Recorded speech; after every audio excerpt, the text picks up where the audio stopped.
बुजुर्गों, यारों, दोस्तों, नमस्कार, सत श्री अकाल।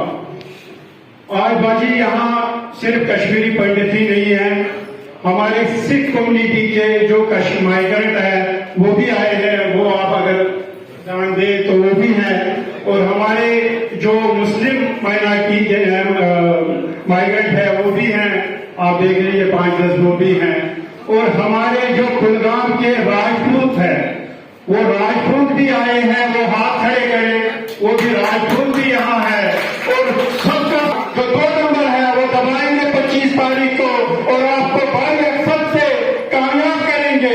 लेकिन बाजी पार्लियामेंट में कोई हमारी सुधबुद्धि नहीं लेता, क्योंकि एनहेंसमेंट ऑफ कैश रिलीफ बाजी आपके दौर में हुआ 2016 में, उस एम्प्लॉयमेंट उस पर भी आपको पता है दरबदर हो रहे हैं, कोई एम्प्लॉय नहीं रहे थे, क्या करें अपनी जिंदगी के लिए।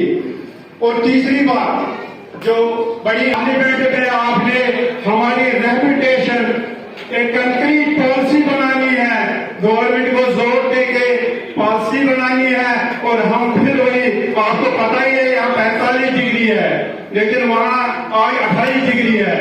आप देख लीजिए हम कहाँ हैं, हम किस में है, कौन सुपर लेने वाला है। एक सुपर लेने वाला था जनाब मुफ्ती मोहम्मद सईद साहब, भगवान उसको जन्नत दे, उसके बाद किसी ने नहीं ली। अब हम आपकी नजरें हमारी कश्मीरी कम्युनिटी का उनको बेनिफिट नहीं मिलता है।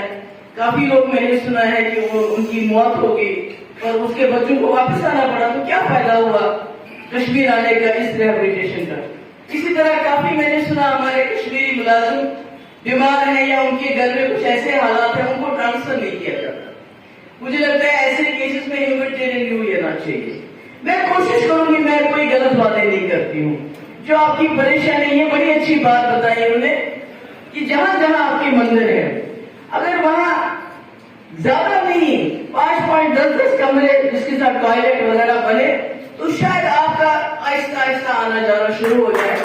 गाँव में जहाँ भी बड़े बड़े जैसे मटन में हुआ तुलगुल जाए कैसे शुरुआत, विश्वास सुबह से आपको आने का एक बहाना मिलेगा, एक तरीके का मिलेगा, और आपको भी दिल में जो खौफ है वो निकलेगा। मगर मैं आपको ये कहूंगी जो मिडिल एज से हैं, जिन्होंने जिंदगी का एक बड़ा हिस्सा गुजारा है, मैं उससे गुजारिश करूंगी आप थोड़ा रिस्क ले लीजिए, आप आ जाइए। क्योंकि आप आएंगे तो जब आप बसेंगे तो आपको देखिए आपके बच्चे आपसे मिलने के लिए आएंगे, तो एक शुरुआत हो जाएगी। मैं खाली जबानी नहीं कहती हूँ, मुझे लगता है कि जम्मू कश्मीर के रंग उड़ गए आपके जाने से। मैंने कश्मीरी पंटू टीचर से पढ़ाई की है, हमारे घर में पंटू का आना जाना होता था, हम उनकी गोद में पले बड़े हैं। जब बैरलाल मंडू जी आते थे तो मेरी छोटी बहन महमूदा जो अमेरिका में है, सबसे पहले वो उसको गोद में लेते थे, और मुझे जलसी होती थी इसको क्यों लेते हैं, मुझे क्यों नहीं लेते। ये सब हमने देखा है बचपन में।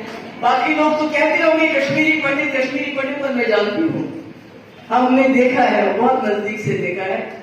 इसलिए मैं, हमारे हाथ में तो इस वक्त कुछ नहीं है, मगर ये जो रिजर्वेशन हमने कश्मीरी पंडितों को दी, मुझे मालूम है इसमें शायद कई लोग जो पीछे कश्मीर में शायद कुछ नाराज भी हो सकते हैं। मैं कहती हूँ रिजर्वेशन देनी चाहिए थी, वो इस तरह की नॉमिनेशन नहीं होनी चाहिए थी। वो कश्मीर में कम से कम अगर 2 रिजर्वेशन की तो 2 सीटें वहां रिजर्व करनी चाहिए थी, ताकि कश्मीरी पंडित वहां लड़े और मुसलमान वोट डाले, रिश्ता बन जाए। नहीं तो या बीजेपी अपनी मर्जी के कुछ लोगों को जो उनके इर्द घूमते हैं उनको नॉमिनेट करेगी, वो जम्मू में रहेंगे तो फायदा क्या है। अगर वहां आप लोग आके 10 लोग 15 लोग एक सीट से कश्मीरी पंडित 10-10 15-15 एक दूसरे के खिलाफ लड़ते, कश्मीरी मुसलमान वोट डालता, अपने नुमाइंदों को चुनता, तो उसके से खूबसूरत कौन सी चीज हो सकती है।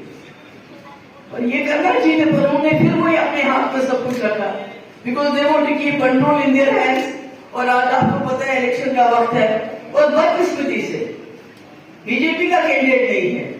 मगर मुझे डर लगता है जो 87 में हुआ, 87 से पहले जैसे भी मेरे भाई ने कहा जो बिजवाड़ा से है, कहा तालुक हालात बहुत अच्छे थे, मगर इन्होंने ये नहीं बताया कि 87 में हालात खराब क्यों हुए। क्योंकि उस वक्त वहां की जमात ने दिल्ली की जमात को बताया अगर यहाँ फ्री एंड फेयर इलेक्शन होंगे, पता नहीं क्या तूफान होगा, क्या तूफान होगा। आज आप जमात इस्लामी के आगे पीछे जाते हो कि आप बोलते हो कोई इलेक्शन लड़ो, वो कहते हैं हम लड़ेंगे, आप खुश हो जाते हैं। उस वक्त यही जमात इस्लामी का इलेक्शन लड़ रही थी, इन्हीं के लिए तो आपने वोट चुराए, और आज फिर वही माहौल बनाया जा रहा है। आज फिर धमकी दी जाती है लोगों को कि अगर आपने फलानी हमारी प्रॉक्सी जमात को वोट नहीं डाला तो हम ये करेंगे, हम वो करेंगे। अफसरों को अलग धमकी, कम्युनिटीज को अलग धमकी। तो मैं समझती हूँ, मैंने कई बार कहा गवर्नमेंट ऑफ इंडिया से भी, प्राइम मिनिस्टर से भी, ये अटल बिहारी वाजपेयी थे जिन्होंने लाल किले से ऐलान किया और कश्मीरी लोगों को पहली बार वोट की पर्ची पे यकीन हो गया कि मैं फ्री एंड फेयर इलेक्शन करूंगा। तब से जम्मू कश्मीर के लोगों को, बिलखुसूस कश्मीरियों को एक एतमाद आया है इस वोट पे। अगर आज आप फिर 87 दोहराएंगे, क्योंकि आप चाहते हैं महबूब मुफ्ती पार्लियामेंट में ना पहुंचे, महबूब मुफ्ती को पार्लियामेंट दूर रखने से के लिए आपको अपने मुल्क के मफाद को नुकसान नहीं पहुंचाना चाहिए। इस वक्त जवानों की बड़ी तादाद, बहुत बड़ी परसेंटेज जवान जिन्होंने जो फर्स्ट टाइम वोट रहे या जिन्होंने कभी वोट नहीं डाला है, सामने आ रहे हैं, चाहे गुस्से की वजह से, चाहे तकलीफ की वजह से, चाहे बेरोजगारी की वजह से, चाहे पकड़ दकड़ की वजह से सामने आ जाए। अगर आपने उसमें मुदाखलत की तो फिर आप पीछे ले जाएंगे हमें 87 को। इसलिए मेरी फिर से गुजारिश है उनको, ऐसा मत कीजिए। कल बड़ा हादसा हो गया पहलगाम में और शुपैन में भी। अगर अभी 2 दिन पहले होम मिनिस्टर साहब आए थे, सिक्योरिटी की मीटिंग हुई, तो 2 दिन के बाद क्यों ये हादसा होते हैं? आज तो इतनी सिक्योरिटी है, क्या कहीं डील सिक्योरिटी में डील हो रही है, डील दी जा रही है, लापरवाही बरती जा रही, ताकि अगर कुछ होता है तो होने तो वोटर टर्नआउट कम रहेगा, बाइकआउट होगा, वोट नहीं पड़ेंगे, तो जो ये चाहेंगे शायद वही होगा। तो मुझे लगता है गवर्नमेंट ऑफ इंडिया को होश के नाखून लेने चाहिए, ऐसी कोई गलती नहीं करनी चाहिए। बाकी जब महबूब मुफ्ती आएगी पार्लियामेंट में, जाहिर है मेरे आप प्रियोरिटी होंगे, मैं आपके बारे में बात करूंगी, आपकी मुश्किल, आपके मुद्दा